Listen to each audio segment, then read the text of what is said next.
This is Episode 8, including the final 2 chapters of Birth Pangs of the End Times. In this episode, Satan is cast down from heaven to earth. The nations are pushed toward global unity, and Katie must choose whether she will comply with a global system that promises peace, but threatens exile, prison, or death for those who refuse allegiance. Here's Episode 8. Chapter 16. Satan cast down. Woe to the earth and sea. He knows his time is short. The Council of Heaven, October 6th. On Yom Kippur, the holiest day on God's calendar, the angelic sons of God came to present themselves before Yahweh in the Council of Heaven. Satan also came among them. Satan strutted in like he owned the place, his Italian suit impeccably tailored, his dark eyes full of malice. As he approached the scribe's table, his gaze fell upon the 3 wooden boxes, and he felt a flicker of unease. 2 boxes had glowing lights, but the 3rd box held his attention.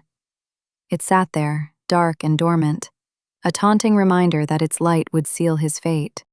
He tore his gaze away and looked up at the 24 elders seated in a semicircle, with the Almighty's throne in the center. Satan's lip curled in a sneer, but Satan didn't dare look up into God's face. Yeshua, radiant with God's glory, stood to Satan's left, facing the throne. As in years past, the proceedings dragged on, a tedious litany of souls claimed and lost. Satan barely listened. And then, the moment Satan dreaded every year arrived. Yeshua turned toward him, looking him in the eye. The devil wouldn't meet his gaze. He looked at Yeshua's feet. Yeshua addressed Satan directly. Among the souls who died last year, you murdered 84,298 holy ones who refused to renounce their faith, regardless of what you did to them. They committed no crime. They were blameless and innocent. Can you provide this court any evidence why any of these 84,298 names should not be added to the 3rd box? Satan clenched his fists, his nails cutting into his palms. He had no evidence against them, nothing to accuse them of. Answer me! Cowering, Satan said. No. He seethed with impotent rage. Yahweh said, The Divine Council's consensus is 84,298 names shall be put into the 3rd box. Immediately the scribe took the list from Yeshua. Every eye watched to see if the 3rd box's light would light up. Horrified, Satan gasped when the 3rd box's light shone with a sickening intensity.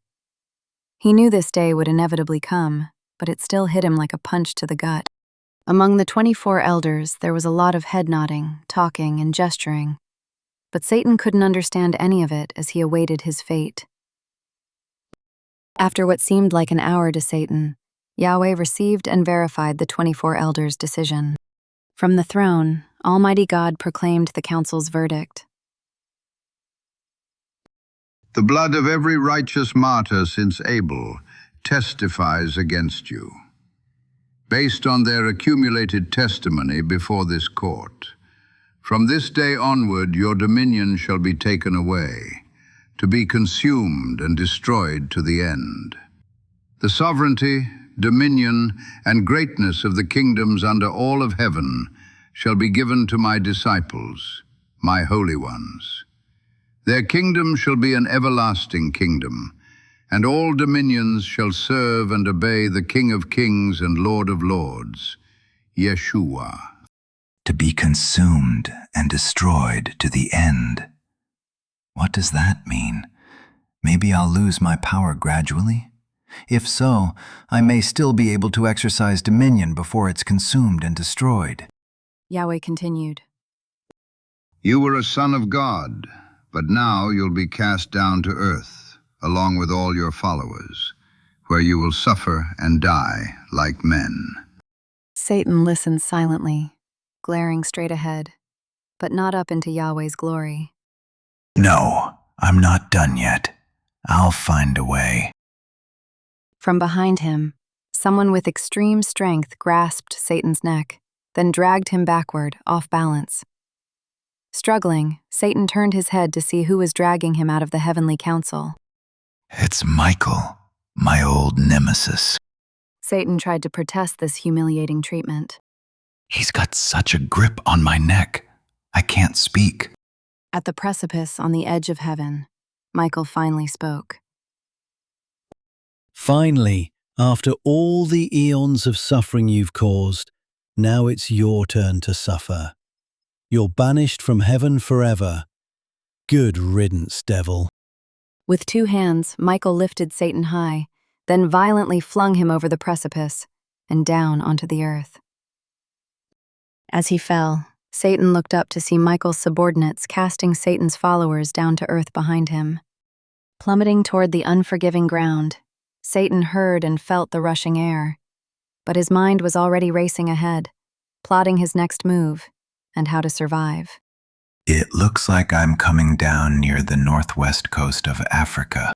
He wanted to land in Rome, but when he tried to change direction, he realized something. I used to be able to travel at will, just by thinking where I wanted to go and willing myself to go there. But now I can't. I've lost the power of spirit travel. What other powers have I lost? Satan grimaced in pain as he picked himself up from the crater his impact left in the earth. He dusted off his once immaculate suit with a scowl. All around him, his minions rained down, smashing into the earth with resounding thuds, their moans emanating from clouds of dust that marked their impact. Within seconds, the earth recoiled, convulsing beneath his feet with such violence that Satan and his followers couldn't stand. They all fell back into their craters. Kneeling on all fours, they saw ash and smoke rising into the stratosphere from a distant island volcano. It blotted out the sun. The mountains spewed fire, lava, and huge boulders 2 miles into the sky, only for them to fall back to Earth. Shockwaves from the 12.5 earthquake and volcanic eruption rippled across the globe. With morbid pleasure, Satan watched as the island's volcano and earthquake generated a mega tsunami. Gleaming skyscrapers and bustling streets will soon be underwater ruins. It was small consolation for his humiliating downfall. As they struggled to their feet, Satan boasted, That's how you make an entrance. Ketchikan, Alaska, October 6th at 6:15 p.m. In Ethan's cabin, Katie, Ethan, Moses, and Rachel huddled around the flickering television screen, their eyes glued to the evening news. The news anchor's voice was urgent, her words punctuated by the distant wail of sirens. Evacuation orders have been issued for all coastal cities along the eastern seaboard, She said, her face pale and drawn. Experts warn of a catastrophic tsunami, 150 feet tall, moving at 600 miles per hour toward our Atlantic coastline. It's estimated to hit in about 2 hours. Ethan leaned forward, his brow furrowed. 150 feet?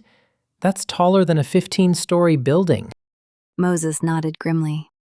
And moving at 600 miles per hour. That's almost supersonic. How can a wave move that fast? The screen flashed images of already clogged highways and desperate families. The anchor's voice continued. For those unable to evacuate by car or train, officials urge people to run or walk westward, away from the coast, to get at least 5 or preferably 10 miles inland. As a last resort, take shelter in a tall, sturdy building above the 16th floor. Rachel shook her head, her eyes wide with disbelief. The 16th floor? That's so high up. What if the wave makes the building collapse? Katie wrapped her arm around Rachel, pulling her close. If people can't get out of a city, they've got to take that chance. There's no hope if they're on the ground when the wave hits. The news shifted to a map of the Atlantic basin, with angry red lines radiating outward from the Canary Islands. The anchor's voice took on a somber tone. The tsunami, triggered by the eruption of the La Palma volcano, is expected to impact the entire Atlantic basin, from the United States to Europe and Africa to South America. Millions of lives are at risk. Ethan let out a low whistle when he saw the graphic on the TV. 40 million may be killed in the US, and another 30 million in Europe. It's unimaginable. Moses's eyes were fixed on the images of the African coastline. 15 million in Africa, countless more homeless and suffering. The world has never seen a natural disaster like this, at least not since Noah's flood. As the news continued, the four friends sat in stunned silence, overwhelmed by the horror of the impending catastrophe. Katie pictured the towering walls of water, surging relentlessly through city streets, engulfing and demolishing homes and businesses in their path. In her imagination, skyscrapers, once proud symbols of human achievement, toppled like dominoes when struck by the mega tsunami's awesome power. She saw millions of lives extinguished in moments, their screams silenced by the roaring deluge. Others clung desperately to floating debris, their faces contorted in terror as they fought the powerful current, only to be carried helplessly out to sea. Mothers clutched their children, lovers held each other tight, as the pitiless sea pulled them out, away from the coastline and the hope of survival. The scale of the tragedy overwhelmed her. In the next few hours, millions of individual dramas would play out across both sides of the Atlantic. Each life a universe unto itself, each death a shattering loss, repeated on an unimaginable scale. And yet, even in the face of such overwhelming horror, Katie knew that in the midst of the chaos, there would be acts of heroism, moments of selfless sacrifice and triumphs of the human spirit. Strangers would be united by their shared trauma and struggle to survive. The whole North American continent stood between Ketchikan and the Atlantic coastline, so Ketchikan wasn't threatened by this tsunami. When the news reports started being repetitive, Moses muted the TV and led the group in praying for all those who'd be affected by this tragedy. Satan turned to face his followers, their once proud forms now battered and humiliated by their expulsion from the heavenly realm. I need to motivate and encourage them. We've been cast down, but we're far from finished. The game has changed, but our goal remains the same. We are still going to win. The devils looked up at him, hopeful but skeptical. As fallen angels gathered around him, Satan's mind raced with the implications and opportunities of their situation. He shook himself, pushing aside the unfamiliar sensation of fear that threatened to overwhelm him. He had to stay focused, had to come up with a plan. Their survival depended on it. The alternative was too horrifying to contemplate. Listen up. We still have one last play that will turn the tables in our favor. Here's the key. Remember the Tower of Babel, how mankind came together under Nimrod's rule? They were unified in their purpose, and the big guy himself said that nothing would be impossible for them if they were unified. Satan saw the skepticism on their faces. He knew what they were thinking. They all knew the Bible prophesied their destiny, to burn in the lake of fire forever. For the last 6,000 years, we've successfully controlled mankind. So that's all we need to do. We can do it, especially now that our survival depends on it. Plus, there are now no restrictions on the methods we can employ to make it happen. Satan could see it on their faces. His followers were starting to see how this plan could work. He paused, his eyes glinting with newfound determination. We need to recreate that unity among humanity. We need to bring them into unity under one global system that we control. Total unity under one global government, economy, and religion. Once we have them totally unified under our control, they'll use their delegated authority to reject heaven and choose us as their gods instead. The devils applauded. One said, Yes, that'll work. Others agreed. Great plan. We mostly have global governments, the world's media, and the world's religions under our control already. Now we simply need to consolidate our power, bringing them into perfect unity with us. His eyes blazed with hellish intensity. So, each of you, in your assigned area of responsibility, must gain absolute control over your human government, media, religion, and economics. Tolerate no dissent, not even a whisper of non-compliance for a second. Smile to their face, but don't hesitate to stab them in the back. Satan's gaze swept over his followers, his expression hardening. And Christians, those stubborn fools who cling to faith in the big guy, they're our main threat.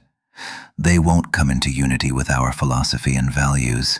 Their obstinate non-compliance would kill our last chance to avoid eternal torment in the lake of fire.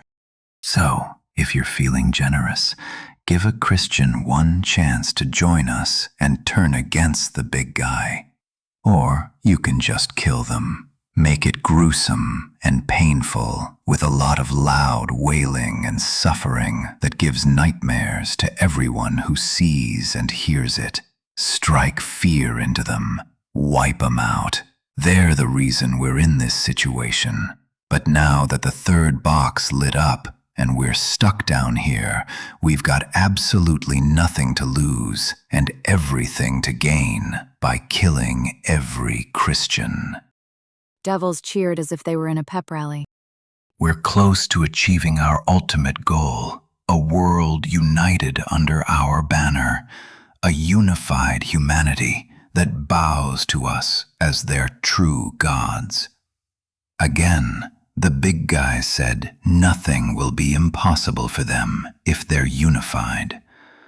So once we have humanity in perfect unity with each other under our control, we'll use his own words against him. And if a few billion humans have to die to make that happen, so be it. Ketchikan, Alaska, October 10th, 3:56 p.m. When Katie returned from the grocery store, she radioed Ethan and Moses to tell them she was home safe. She thought, just in time for the news conference. Katie turned on the TV as Lilith Thornblood stepped up to the podium to begin her locally televised press conference. Ethan, Moses, and Rachel would be watching it in the uphill cabin. On the TV, Lilith's sharp gaze surveyed the sea of anxious faces in the auditorium's audience. The large screen behind her displayed the spinning logo of the United Nations, the image casting an eerie blue glow over her svelte features. There she is, the ice witch, the killer. Love your enemies, Katie, and pray for those who persecute you, so that you may be sons of your Father who is in heaven. He makes his sun rise on the evil and on the good, and sends rain on the just and on the unjust. You must be perfect, as your heavenly Father is perfect. Where did that thought come from? Love my enemies? After what she did to Uncle Andy? Do you remember what Andy told you when you asked how we can defeat the devil's global system? He said that he that uses the sword will die by the sword. And we can't defeat them with guns, or even politically. Our country is too far gone. But we can spiritually fight and overcome the devil's kingdom by our life's testimony, just as Jesus did. He commanded us to love our enemies. We'll defeat the devil's global system by being blameless and harmless, the children of God, without fault in this evil, violent, and darkening world, even unto death. He said this is how end-time overcomers will prevail. It's the same way Jesus overcame his enemies, by living in the truth and loving them sacrificially. If we do this, the Bible says an innumerable multitude will come to our light during the coming great tribulation. Lord, this is hard. I don't want to love her. I want revenge. I want her to suffer for what she did and what she's still doing. After wrestling within her own heart, she finally submitted. Okay, I'll try to obey as best I can. Katie closed her eyes and said, Lord, I pray for Lilith. She is lost and deceived by the devil. Please show her your love and your truth. Let her repent of her sinfulness and be saved. Immediately, a weight lifted from Katie's spirit. And when she opened her eyes, Lilith looked different. Katie saw a lost soul, still evil, but deceived into following darkness as the path to success. At precisely 4 p.m., Lilith looked into the camera and began. Global citizens, in the wake of the unprecedented global catastrophe we have witnessed, it is more important than ever that we stand united. The very survival of our species depends on our ability to work together, to put aside our differences and pledge our allegiance to a common cause. Her thick German accent added a menacing undertone to her words. She paused, letting her words sink in. The room was deathly quiet, except for an occasional cough or shuffling of feet.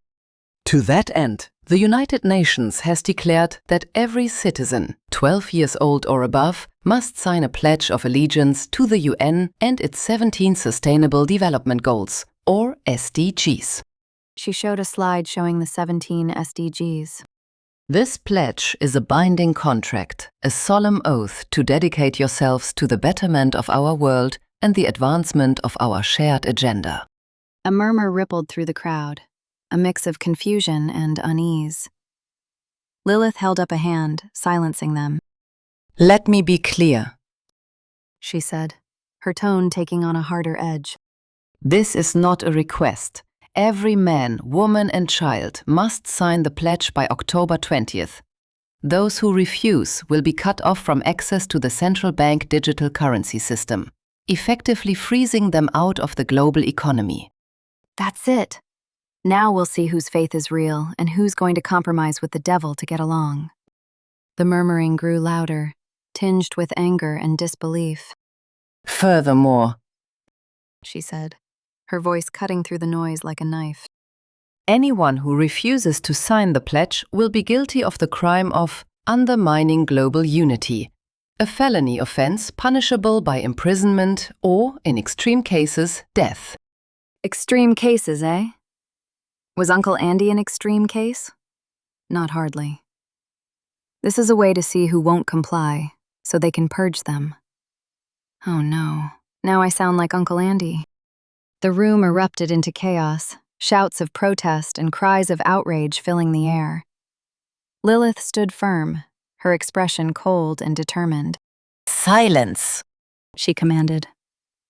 The crowd quieted, cowed by the force of her presence. This is the price of our survival, necessary for the greater good. We cannot afford to be divided, to cling to outdated notions of individual freedom and autonomy. The world has changed, and we must change with it. Not gonna happen. Lilith leaned forward, her eyes boring into the crowd. You have until October 20th to make your choice. Sign the pledge and take your place in the new world order. Refuse and suffer the consequences. The choice is yours, but make no mistake, the fate of humanity hangs in the balance. Why would the fate of humanity depend on us signing a pledge of allegiance to the UN? With that, Lilith turned and strode off the stage, leaving a stunned and fearful audience in her wake. The screen behind her continued to glow, the UN logo spinning endlessly, a symbol of the new reality that had been thrust upon them all. That night, Katie tuned into shortwave radio stations from Dallas, Toronto, and Sydney, Australia. They were all talking about the UN's October 20th deadline. So this wasn't just Lilith and Southeast Alaska. This deadline was global. Something big is happening at a global level. The UN is forcing everyone to declare who's with them and who's not. But why? And why would the fate of humanity depend on our allegiance to the UN? Chapter 17. The Final Choice. Flight into Destiny. Ketchikan, Alaska, October 11th. The morning after Lilith's speech, Katie and Ethan arrived for their 24-hour shift at 5:50 a.m. She pre-flighted her helicopter and checked the weather while Ethan inventoried his medical equipment and supplies. By 7:30, they were both heading indoors to the ready room. She went directly to the computer to research the UN SDGs. With the painful consequences of her vaccine mandate experience fresh in her memory, she wanted to sign the pledge. She didn't want to lose her job, be cut off from the economic system, and have Lilith hunting her as an outlaw. On the UN's website, the 17 SDGs all sounded lofty and admirable. They aimed to end world hunger, poverty, and wars. She read the high-level description for each SDG and saw nothing she disagreed with. She heartily agreed with ending world hunger, treating everyone with respect, and striving for world peace. To her surprise, she didn't see any language that opposed her faith. Maybe we'll be able to sign the pledge after all. But she kept hearing Uncle Andy's voice in her head saying, "Read between the lines." Then she noticed the icons for SDGs 5 and 10 incorporated an equality equals symbol, the symbol homosexual advocates like to use on bumper stickers. That could be a problem. Even though the SDG descriptions avoid explicit references to the LGBT community, these symbols are an obvious signal to them, communicating that these two SDGs will support their interests. Within minutes, she discovered a website that details how the LGBT community can promote their agenda through the SDGs. Okay, but just because homosexuals plan to promote their agenda through the SDGs, and the symbols on SDGs 5 and 10 seem to pander to that crowd, that doesn't mean straight people can't support the stated SDG goals too. Ethan sat nearby, reading the Wilderness Long-Term Survival Guide. She asked, "What do you think about the UN Pledge of Allegiance? Are you going to sign it?" I don't know. I haven't looked into it yet. Are you? I want to, but I don't know. I feel pulled in two directions about it. After a minute, he asked, What would Uncle Andy do? He'd do what I'm doing. He'd research it to see if there's any problem complying with it. There you go then. You're on the right track. You're smart, and you'll figure it out. She smiled at him, but she was thinking, "You're no help. I was hoping you'd tell me what to do." After lunch, she went to Bill Cassidy's office. His door was open, and she could see he was reading at his desk. She gently knocked on his doorframe. He looked up, smiled, and gestured with his hand. Come in, Katie. She sat across from him. "Bill, I assume you know about the mandate for everyone to pledge allegiance to the UN SDGs. What do you think about it?" It's all politically correct hooey. But the America we grew up in is gone.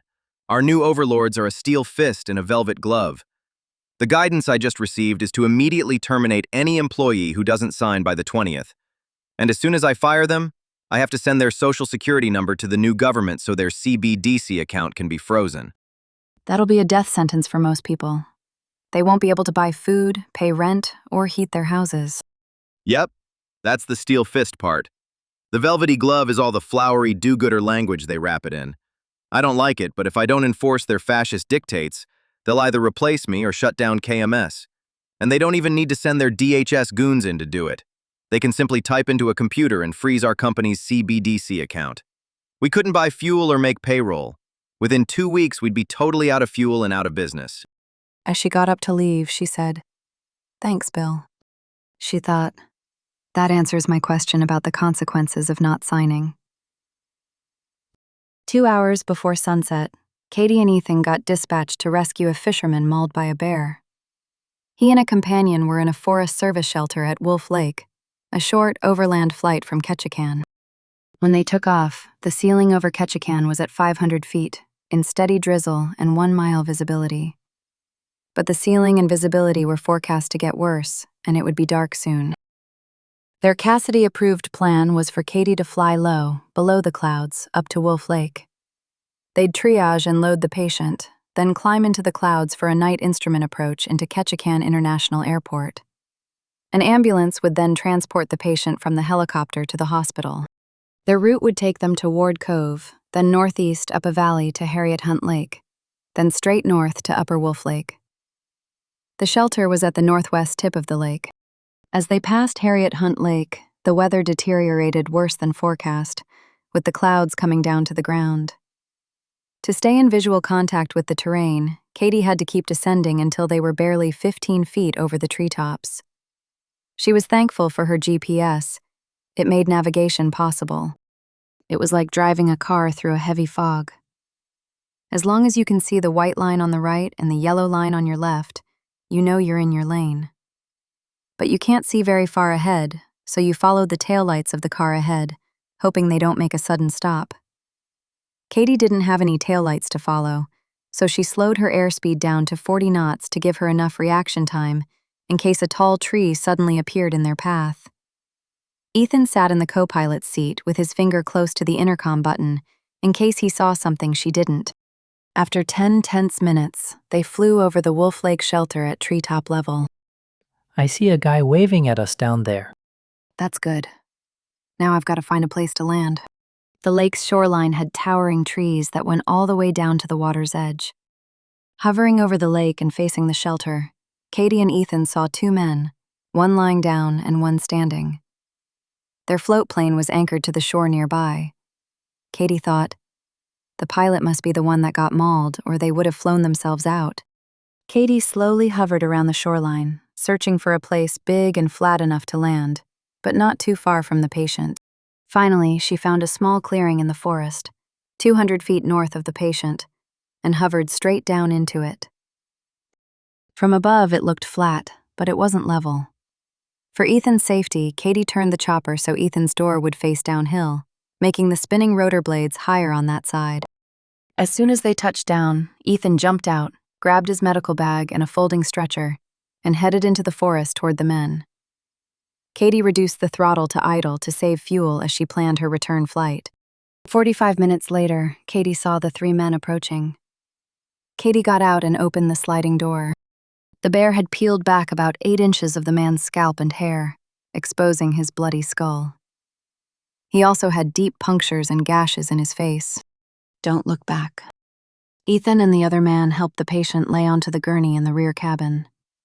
As Ethan wrapped him in a blanket and started an IV, Katie slid the cabin door closed.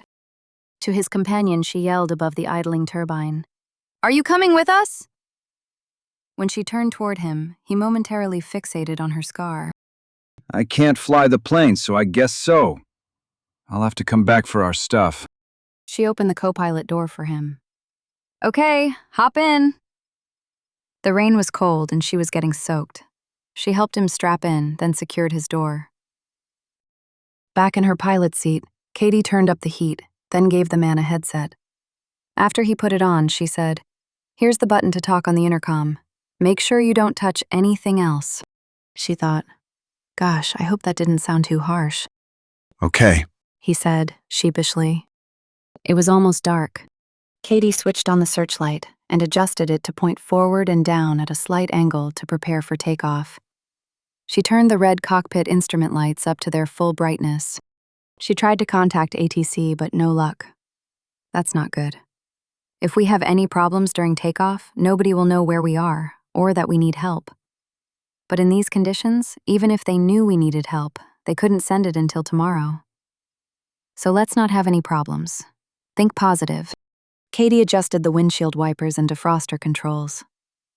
Darkness, fog, and rain limited her outside visibility to 50 feet. I sure don't want to be looking inside to change something after we get in the clouds. She double-checked that her communication and navigation radios were all correctly tuned, and did one last check of all the other cockpit switches. When she was satisfied everything in the cockpit was set properly, she turned toward the man in the co-pilot's seat and casually said, "Sorry, I forgot to ask. I'm Katie. What's your name?" He looked at her like a whipped dog. Fumbling with the intercom button, he said, Chuck. He looked familiar, but she couldn't place where she'd seen him before. She held out her hand to shake hands with him. In a calming voice, she said, "Nice to meet you, Chuck. First time in a helicopter?" Yes, it's really different from Howard's float plane. "Yes, it is. I like to fly float planes too, but they are quite different. We're just about ready for takeoff, Chuck. We'll have you and your buddy back in Ketchikan within 30 to 45 minutes, depending on air traffic control. Do you have any questions before we take off?" He's not my buddy. He's my husband. Oh, okay. Then she remembered where she'd seen him before. Chuck was on Lilith's security detail. I do have one question. How can we take off when we're surrounded by all these trees? They heard loud, incoherent groans from the rear cabin. Good question, Chuck. That's the advantage of a helicopter. We don't need a runway to take off. Pointing up at the rotor blades, she said, "These rotor blades make it possible for us to climb straight up. It'll feel different from riding in an airplane, but don't worry. It's a normal maneuver, and I've done it 100 times. She smiled at him confidently, but she was thinking, yeah, but I've never done this maneuver in the dark.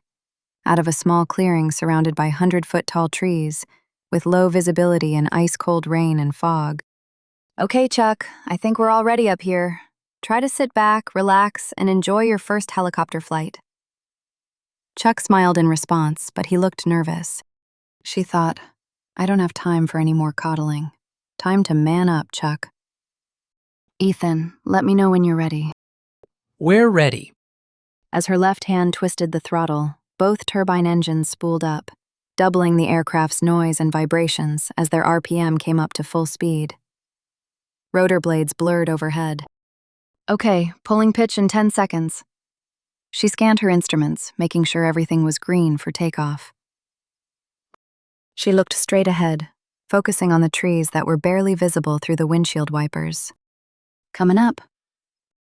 Her left hand smoothly pulled up the collective pitch control, increasing the main rotor's lift, bringing the downhill skid up first, until the aircraft was level with the uphill skid still touching the ground. Out of the corner of her left eye, she saw Chuck cross his arms and tighten his jaw. He's really tense. I'm glad he doesn't know how dangerous these conditions are. She carefully increased power to lift the aircraft up to a 3-foot hover. With her left thumb, she slightly adjusted the direction of the searchlight. Perfect. Focusing straight ahead, she pushed her left foot pedal to slowly pivot the aircraft's nose around until they were facing south. Then she slowly hovered forward until they were within 20 feet of the tree line in front of her. They'd arrived from the south, so she knew it was a safe direction for their return. This takeoff would be the most dangerous part of the entire flight. She planned to climb straight up, facing the trees, which she'd illumine with her searchlight. She'd keep her rotor blades about 10 feet away from the trees until she saw the treetops disappearing in the chin bubble beneath her feet. From that moment on, until they landed in Ketchikan, they'd be in the clouds and unable to see anything outside.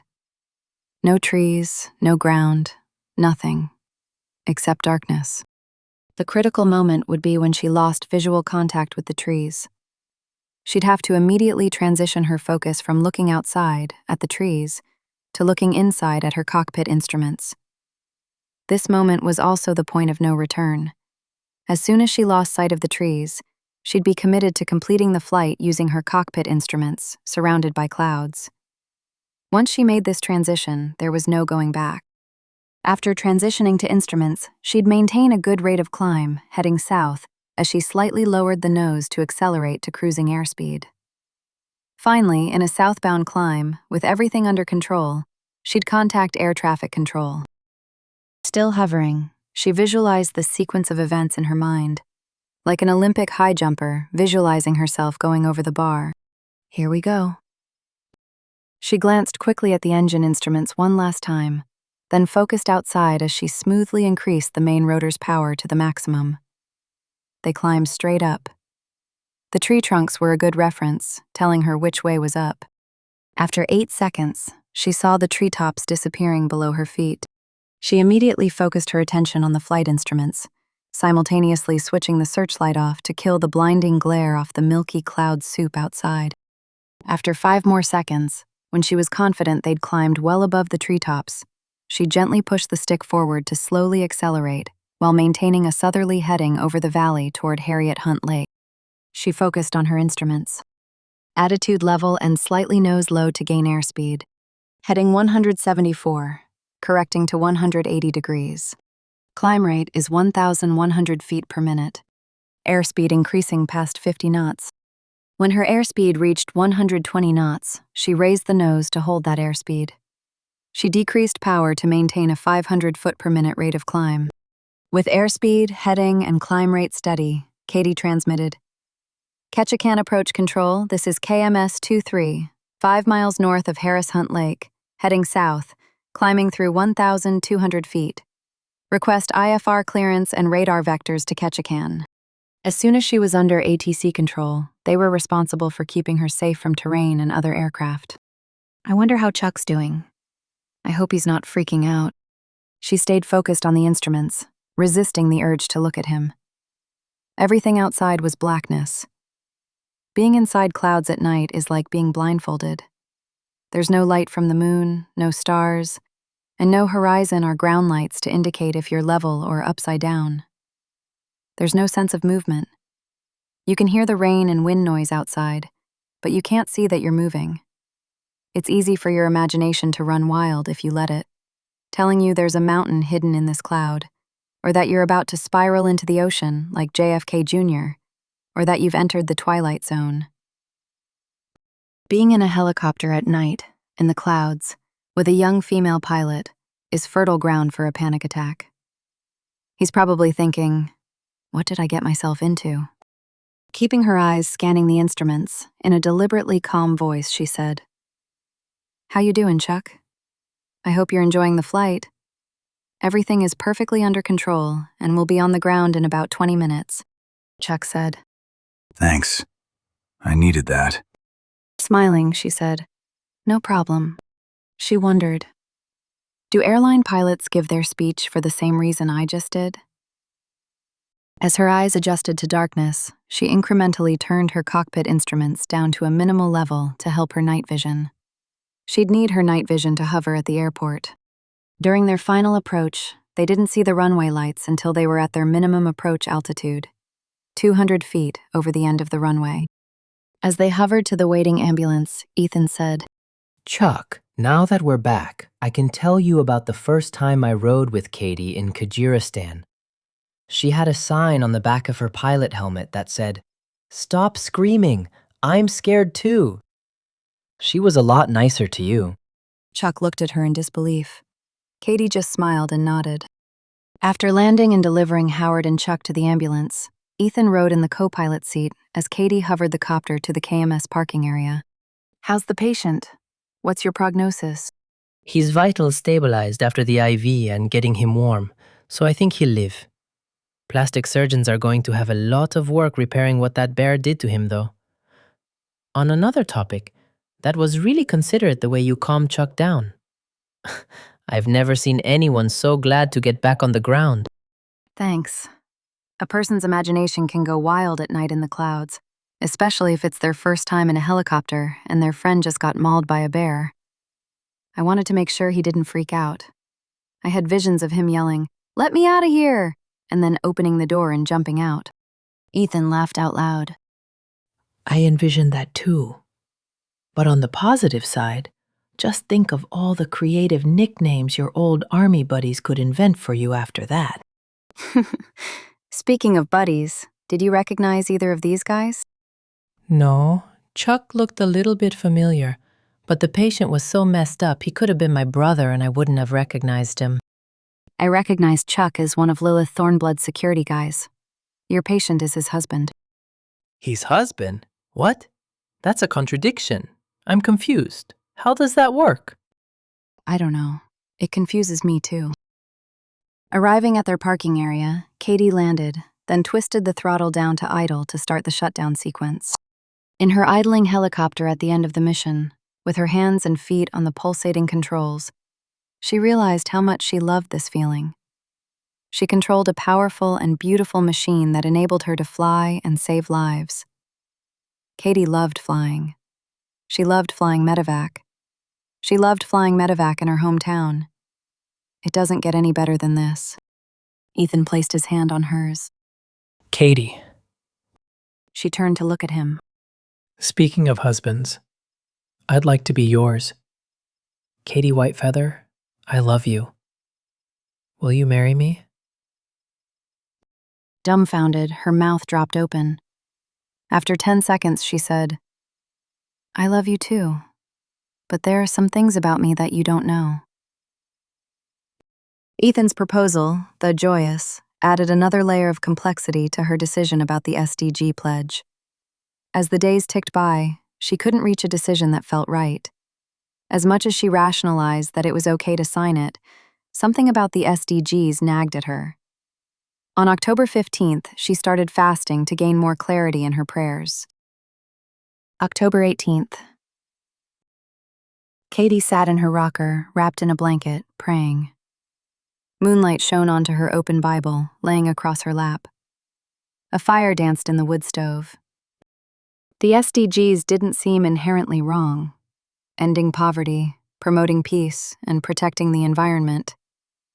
Yet that nagging feeling persisted. "Lord," she whispered, her voice hoarse from fasting.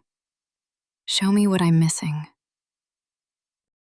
Exhausted from days of internal debate and soul-searching, Katie drifted into deep sleep. Just before sunrise, she experienced a vivid dream. She was standing on a vast plain. Millions of people surrounded her, all moving towards a massive stone tablet in the distance. Its surface glowed with an alluring blue light, reminiscent of the UN logo. As people approached, they etched their names onto the tablet. With each signature, a faint shadow passed over the signer, and a wispy thread extended from their wrist, leading off into the distance. Uncle Andy appeared beside her, his expression grave. Gesturing towards the tablet, he said, It looks like progress, but look closer. Katie squinted, focusing on the threads. As her vision sharpened, she gasped. The threads were actually fine chains, all leading to a dark, ominous figure on the horizon, a figure that seemed to grow stronger with each new signature. They think they're pledging to make the world better, but they're unwittingly binding themselves to something far darker. Katie watched in horror as the long line of kind-hearted, smiling people signed the tablet, their chains glinting in the eerie light. She felt a chill down her spine when she realized this wasn't just a political agreement. It was a spiritual contract, with dire consequences. She jolted awake, her heart pounding. The dream felt more real than any she'd ever experienced. Rays of light were beginning to peek over the eastern mountains. The wood stove's fire had died down, making the cabin cold. Katie blew on the few remaining coals, reviving them, then added kindling, sticks, and logs into the wood stove. Within minutes, she folded her blanket and put the teapot on to boil. She savored steaming mint tea and private worship until 8 a.m., when she was confident Ethan would be awake. She radioed Ethan. "We need to talk. I'll come up there at 9 a.m. Please gather Moses, Rachel, Juan, and Catalina." Roger that. They gathered in Moses and Rachel's cabin. Katie shared her dream, her voice trembling slightly. When she finished, silence fell over the room. Then Moses spoke. Thank you for sharing your dream with us, Katie. It aligns with what I've been feeling in my spirit since Lilith's broadcast. Something is definitely not right about this pledge. "I know it sounds crazy, but I believe people who sign it will be siding with darkness, against God." No, Katie. We've all been struggling with this decision, but we didn't exactly know why. Now, God has spoken to us and given us guidance through your dream, so it's not crazy. I agree with you. We can't be faithful to God and also sign the UN's Pledge of Allegiance. Each of us must choose which path we're going to follow. After a brief discussion, they achieved consensus. They couldn't, in good conscience, sign the pledge, regardless of the consequences. They all supported ending poverty, promoting peace, and protecting the environment, but they couldn't pledge allegiance to the anti-Christian global government behind the SDGs. With God's help, they all committed to work together to survive, to be faithful to each other and to God. At dusk, Katie and Ethan stood silently in the garden, holding hands and enjoying the pristine panorama spread below them. The utopian goals of the SDGs remind me of a former president's hope and change message. We all believed he meant to bring in positive changes, but he intentionally deceived us. And the UN is doing the same thing with the SDGs. The SDGs promise what good people want to hear, but their real goal is world domination and the destruction of everything that's free, healthy, and good. Katie squeezed his hand. Wow, now you sound like Uncle Andy. Thanks. I'll take that as a compliment. Embracing him, she said, "Whatever comes, we'll face it together." With her head on his shoulder, Katie reflected on her younger self. Years ago, worldly success and public respect were my goals in life, my driving ambitions. Now I'm on a different path, one that cost me the very things I once craved. But this path has already given me far more precious things. Katie realized the birth pangs of the end times were over, and the real contractions that will birth the Messianic kingdom were already beginning. The Antichrist will soon emerge to rule a darkening world, launching the greatest tribulation in mankind's history. Yet as she gazed at the mountain peaks glowing in the sunset, a deep calm settled over her. Whatever storms lay ahead, she was walking with Almighty God and supported by Ethan and like-minded faithful brethren. Walking by faith is like flying in a cloud, at night, with only my instruments to guide me. I can't see where I'm going, but if I trust them, they'll take me safely to my destination. Thank you, Lord. Uncle Andy's final sermon and Rachel's prophetic dream anchored her hope. Though the Antichrist would soon rise to unleash 3 years of brutal terror, Rachel had seen a greater vision. Thousands of lights suddenly appearing across the earth, growing brighter until they overcame the darkness in every nation. Katie didn't know if she'd witnessed this from earth or paradise, but excitement was building in her heart, an inner certainty that she'd soon enter a glorious destiny. She was ready for whatever role God had prepared for her. It would come sooner than she expected.